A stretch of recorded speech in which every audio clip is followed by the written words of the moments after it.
बही लहू की धार,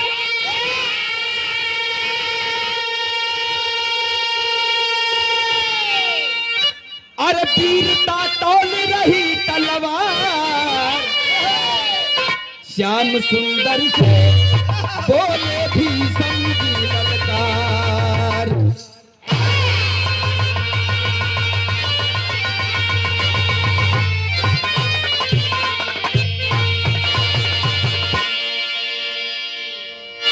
ए बाबूजी, महाभारत के लड़ाई के करीब करीब 11वां दिन चलत रहे। भगवान कन्हैया छल से भीषम दादा के प्रतिज्ञा तोड़वाए कैसे देनन कि द्रौपदी के भेज करके एक दिन पता लग गया कि दुर्योधन कालस के भीषम दादा खाट हमार हुआ, बहबाही दुश्मन के करत हुआ, हमें तो शंका लगा था तो दुश्मन से मिल गए हुआ। रोज को रोज हमारे कौरव दल में 10 से 15 वीर मराए जाते हैं, लेकिन 5 पांडवों में 5 पांडवा है ठेना में। हमें तो अपने दल में शंका हो रहा है, गुरुओं पे शंका हो रहा है, दादा भीषम आप पे भी शंका हो रहा है। ए भैया, केहू के ईमानदारी पर अगर कोई चटकना मार दे तो मालूम पड़े मौत से भी बदतर बा। अब भीषम दादा के लगा था कि चुन्नी भर पानी लेके हमके मर जाए कि चाहिए। कल की यही लिखा 5 बार निकाल के रखा था दुर्योधन, जुबान लगाम में रहा है। 5 बार निकाल के रखा था। अब बिहान शाम तक 5 पांडवों में से एक भी जिंदा मचल हाहाकार। बात पहुंचल पांडवन के खेमा में। भगवान श्री कन्हैया द्रौपदी से कहलन कि माई कुंती के लिया के 4 बजे भोरहरिया में दादा भीषम के लगे चल जा। अगर अपने 5 माई कुंती से कल 5 बेटवा के जान बचावल चाहत हूँ तो माई कुंती अपने द्रौपदी के लिया के दादा भीषम जो ना कुटिया में विश्राम करने 4 बजे योगासन पे रहा, वहां जाके पहुंचनी, पांव छू करके प्रणाम करती हैं। बाप दादा भीषम कहलन कि सदा सुहागन रहो, दूधो पूतो नहाओ फलो। ए भाई ये चला द्रौपदी कहले बाबा अखिया खोला। दादा भीषम अखिया खोला था, देखा तुम सामने 5 पांडवों की पत्नी द्रौपदी। अब फंस गई ना। कहले का कहले कुछ ना कि जवन वचन देले हुआ एक तो है निभावे के। कहले लेकिन मैं प्रतिज्ञा कर चुका हूं, मैं रण क्षेत्र में 5 पांडवों का सरधर से अलग कर दूंगा। हम जाना तनी के कर कहानी के का के भेजले हो। भगवान कन्हैया का खेला हो, ये बदला हम लेके अब कुरुक्षेत्र में भगवान श्री कन्हैया करत अर्जुन के लेकर के और सामने दादा भीषम करत वाद संवाद हो रहा बा। कैसे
भगवान श्री कन्हैया के दादा भीषम ललकारत हुआ कि आजुए तो फरियाई केकरा में कितना पानी बा, के बतधर के बाती के काटे वाला, के गैया चरवैया के लड़वैया पानी, केकरा में मर्दानगी हो केकरा में छल हो कि कलिए से मारत बाटे, अरे कलिए से मारत बाटे कुरुपत में लड़ना।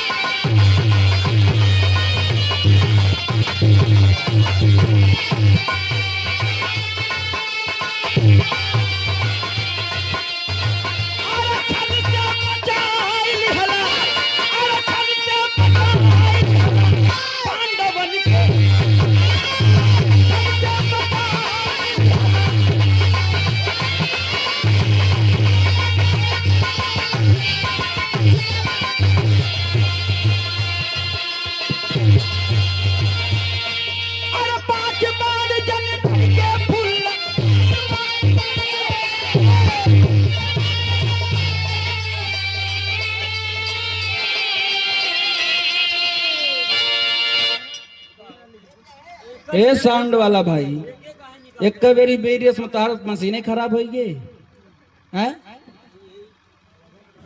यही मारे हम कबो भी रखे भैया बेरियस गायत ना है, ये साउंड वाले सब संभारी ना पहुंचते हैं। दैट मर्दवा ने तो हई देखा, अब देखा भीज बग नहीं भीज बग बाब ए लो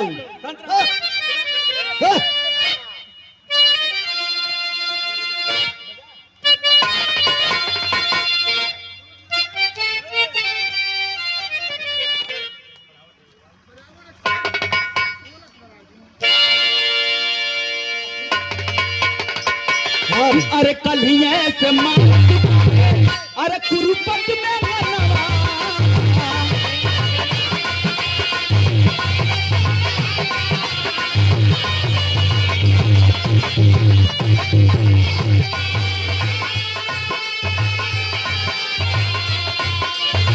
अरे छल से बचाई हला, छल से बचाई पांडवन के।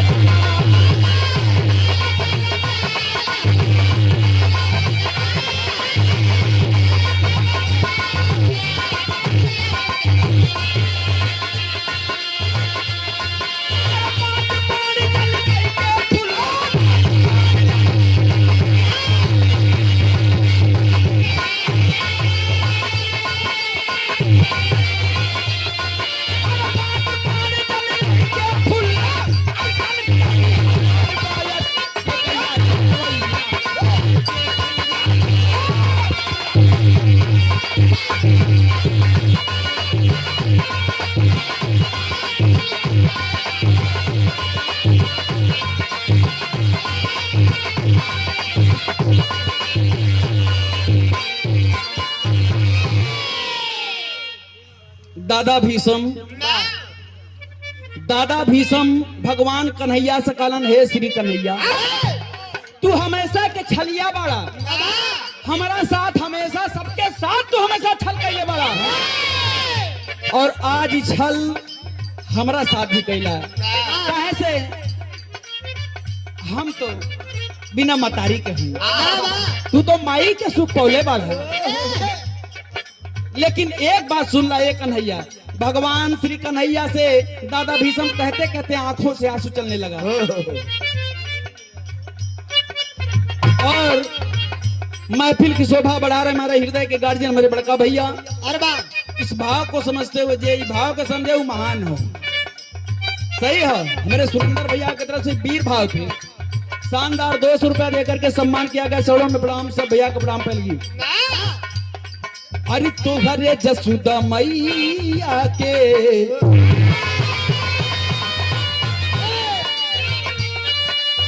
तोहरे जसुदा मैया के तना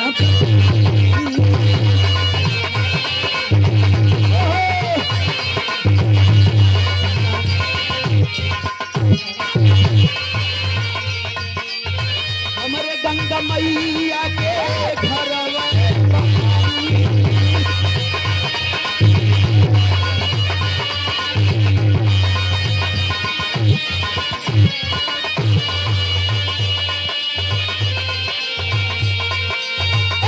दूध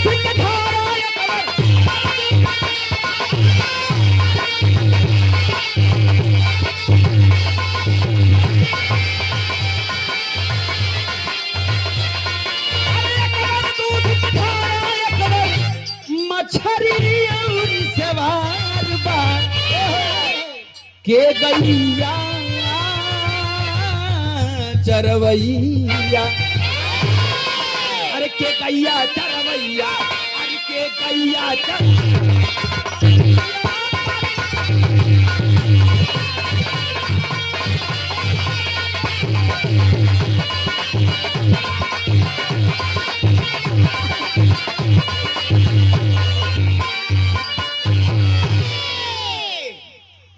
एक कन्हैया,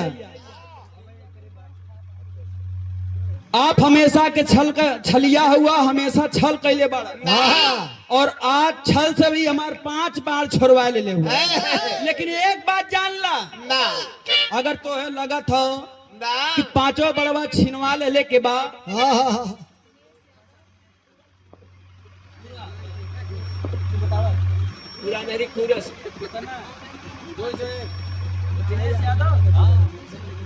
दिनेश भैया, ए भैया, हमारे हृदय के गार्जियन देखा ये वीर भाव के समझते हुए हमारे दिनेश भैया पूरा के धरती से आपके द्वारा ये शानदार ऑनलाइन पेमेंट 201 रुपए। कहाँ है दिनेश भैया? हाँ भाई, खाए कहीं नहीं, कहाँ है? दिखाता ही नहीं है।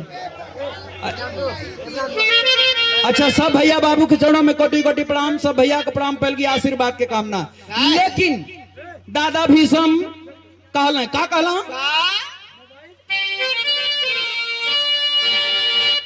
मोरे बदे मोरे बदे मोरे बदे जसुदायो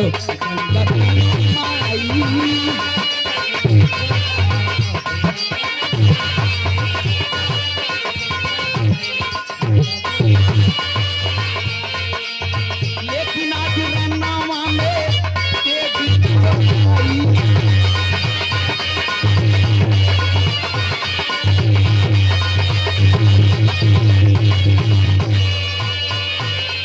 हेलो हेलो ज्योति, अरे मोरे बदे जसुदायो गंगा दोनों माई, अरे लेकिन आज रनवा में, अरे लेकिन आज रनवा में तेज तब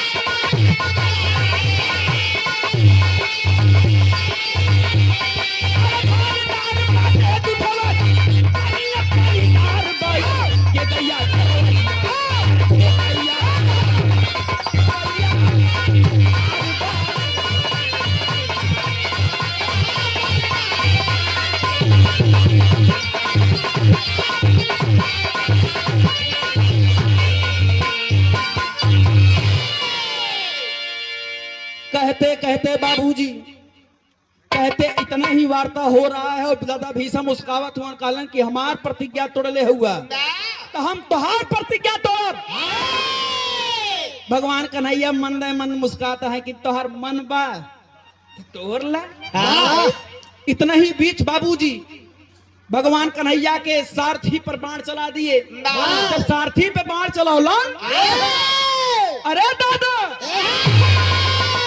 ये युद्ध के विरुद्ध जा रहे हैं, ये अधर्म की लड़ाई है, ये वीरों की लड़ाई नहीं मानी जाएगी। इतना ही में बाबूजी तबले भगवान श्री कन्हैया का रथ के पताका उड़ गए। जब पताका उड़ गए, दूसरा का बाहर ताकत में, तीसरा का बाण आया कि भगवान कन्हैया के छाती के बेधड़ गुस्से में रथ से नीचे गिर गई। जब रथ से नीचे गिरल हुआ, वही समय वह रथ को पहिया उठा के यह धोती मतीन, आप लोग फोटो एक देख ले हुई, भगवान श्री कन्हैया यही तरह सुदर्शन चक्र ना हो, रथ के निकलल पहिया, यह पहिया लेके दादा भीषम के तरफ दौड़न को मार दे गटाई। जब दौड़ना तब दादा भीषम हथवा जोड़ के हाँ नतमस्तक हो गए। कैसे?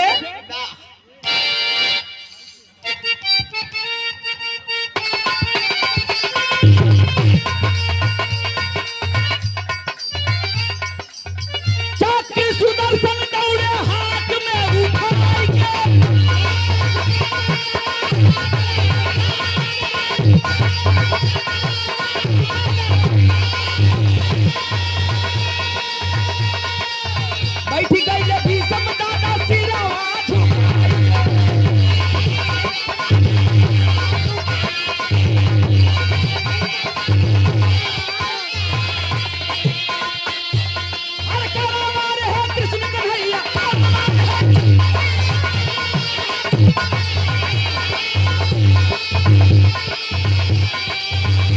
अरे करा मारे है कृष्ण कन्हैया अरे मुंह अब मनवा हमार बा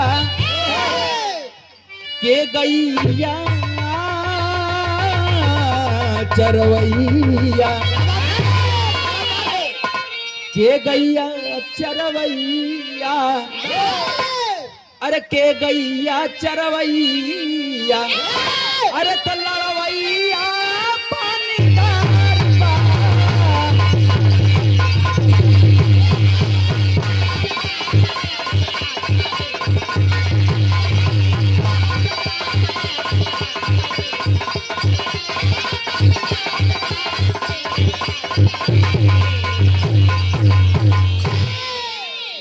हथवा जोड़ करके दादा भीषम भगवान श्री कन्हैया के सामने नतमस्तक भइल के हे प्रभु ऐसी बढ़िया हमारे खातिर मुक्ति के दरवाजा कहीं ना हो काट दो हमार गटाई और चक्र सुदर्शन के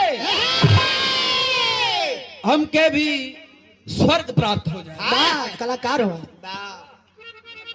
वाह भैया ए भैया इतना बतिया सुनते कहने कि हमारे मन का मुराद हमार प्रतिज्ञा तोड़ला तो हूँ कसम खैले रहला कि पांडवन की ओरी राहत खाली रात को शस्त्र ना उठाई ए भगवान कन्हैया जवान उरियम न चाहता ही का हुआ सरंगी न चाहता हमार 5 बार चोरवाया हमार कसम तोड़ दी है 5 पांडव बच गए हमारो कसम रहे कि कुरुक्षेत्र के मैदान में सुरेश तो नन्ना आयल हुए कि कुरुक्षेत्र के मैदान में जब तक तोसी अस्त्र शस्त्र न उठवाई दे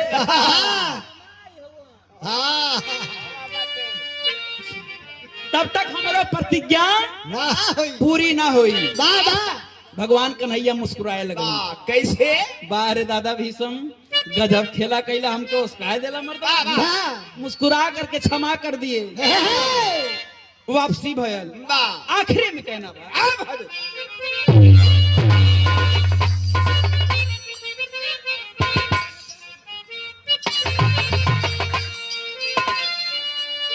अरे बिहारी गणेश क्षमा कहिले कन्हैया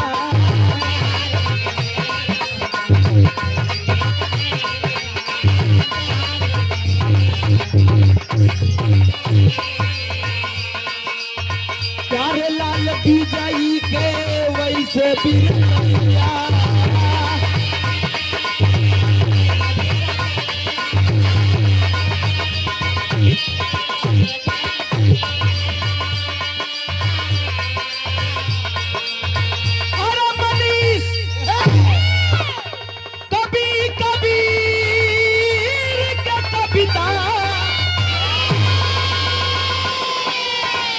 अरे उगलत आज अंगार बा कि के गैया चरवैया कि के गैया चरवैया अरे तलावैया पानीदार बा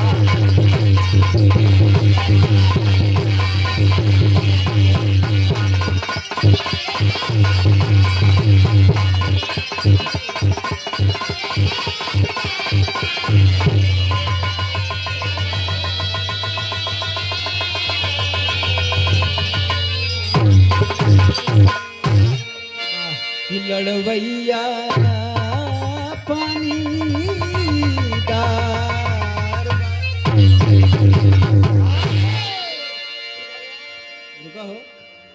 ई लड़वैया पानीदार बा और का एक बार प्रेम से बोली कृष्ण भगवान की बहुत बहुत धन्यवाद। अगर हम से गावे बजावे में कोनो त्रुटि भइल हो तो सवेरे का हो सके हाँ बोलैया मत। अगर गावे बजावे में हम दोनों कलाकारों से कोई गलती होकर हमारे को रोज यही ढकवा में रहे के बाद आप लोग हमारे मुकद्दर के मालिक है। ए भैया अगर अच्छा लगल हो तो एक बार जोरदार ताली बजा के कार्यक्रम के समापन किया जाओ। बहुत बहुत धन्यवाद।